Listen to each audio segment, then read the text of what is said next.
Forbered dere på fiendekontakt.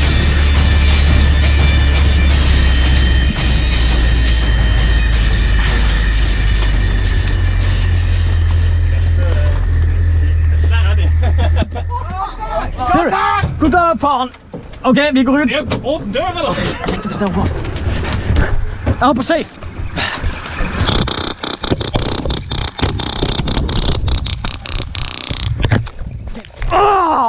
Hit!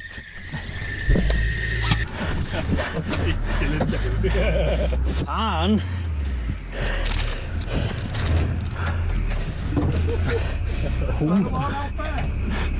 Går det bra?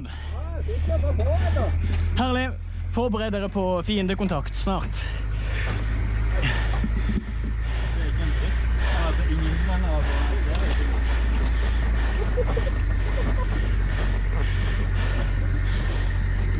Kan du svinge inn i krysset her, Inge? Ja, der henne. Så kommer de, da skal vi nettast siden og bare rett inn. Det er fucked. Jeg tror vi blir skutt på. Hvor er det igjen? Jeg lurer på litt sånn sånn der. Kjør rundt, Inge. Kjør rundt, Inge. Å, helvete! De er i skogkanten. Å, faen ta. Ha en stress!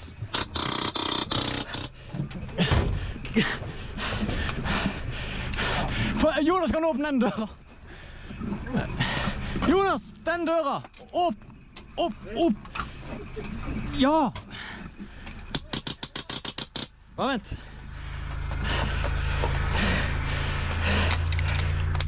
Faen.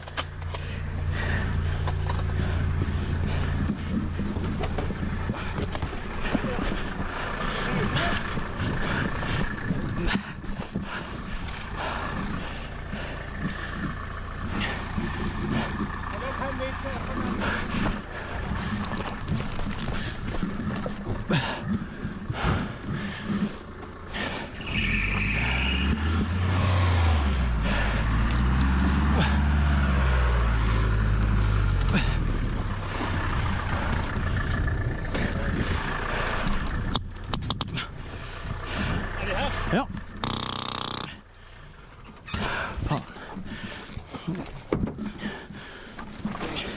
Dekning! Kom igjen! Dekning! Ok, jeg går inn. Jeg går inn.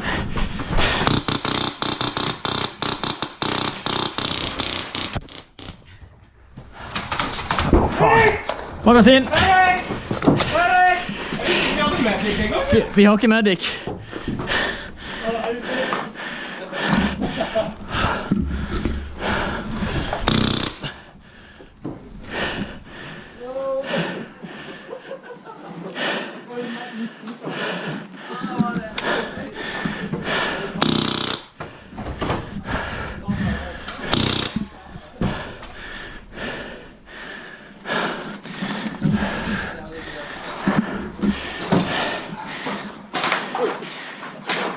Hit!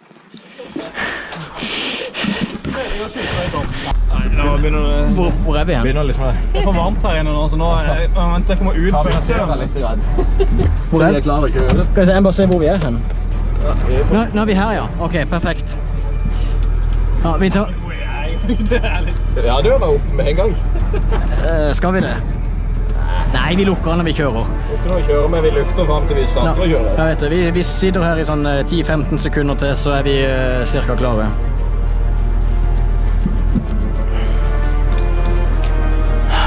Ja vel, gutter. Er dere klare? Klar for action. Inge, er du klar? Da vet du hva du skal gjøre. Pass på kne. Ok. Oh yes! Rock and roll.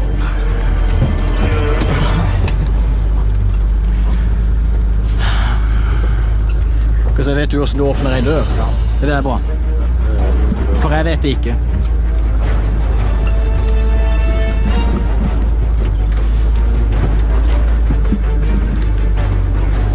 Ja, kunne bare komme seg ut her da. Hvordan er vi her, ja? Da må du hoppe ut sånn cirka...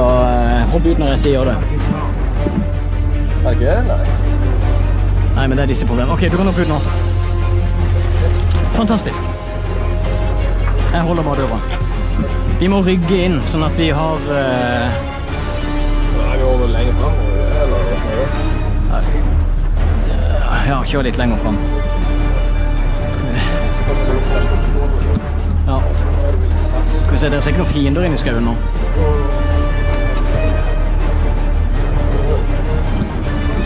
Nå er de på full fart. Å, helvete. Da så. Skal vi se... Ja, ok. Jeg bare ser... Ja, man har klart ut den veien. Vi kommer til å møte kontakt, det er ingen tvil. Ja. Ok. Jeg må stoppe her nå, jeg går rett i her. Skal vi se, vi må rygge mer til venstre. Ja, jeg tror det. Ok, bare stopp.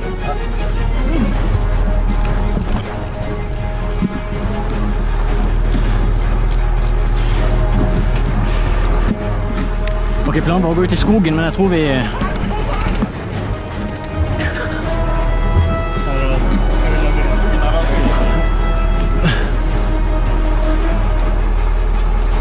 Jeg ser ikke en dritt. Der.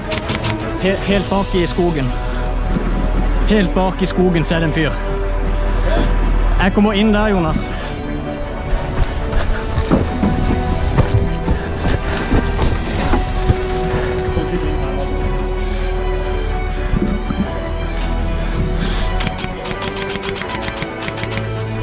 De er på enden.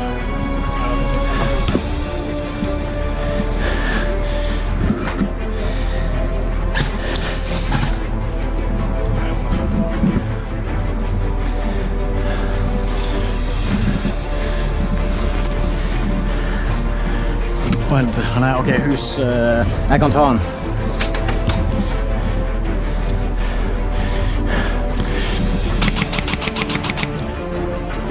Hva sitter her? Han er på din side, og så helt bakerst, på det bakerste hjørnet, inn i byen.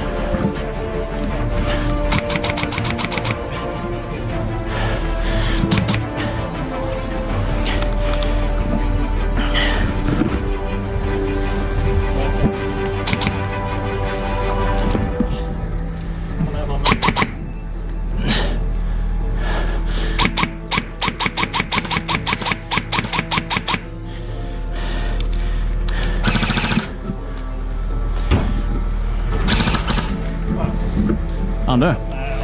En annen på død. Bra!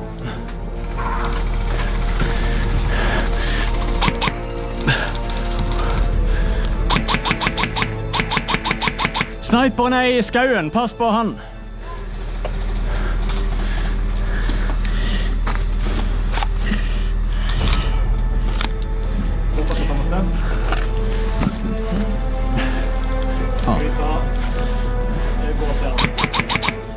Hvor er han hen? Jeg tenkte, skal vi gå til den siden? Ja, vi kan det. Begge to, kom igjen. Ingo og de står her.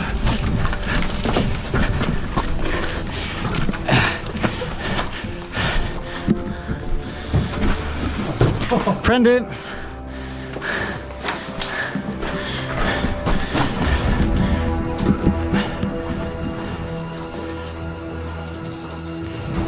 Å, himmel!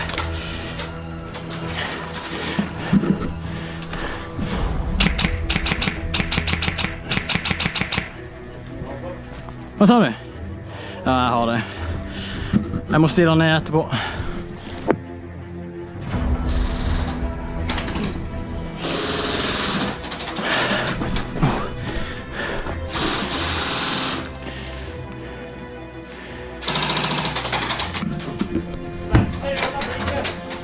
Er han i midten eller helt bak?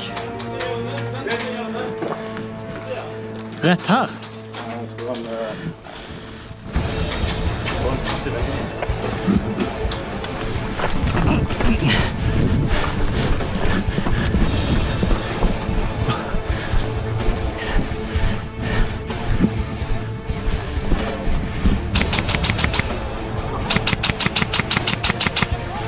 Ja, men han bak der!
Å, faen. Hit!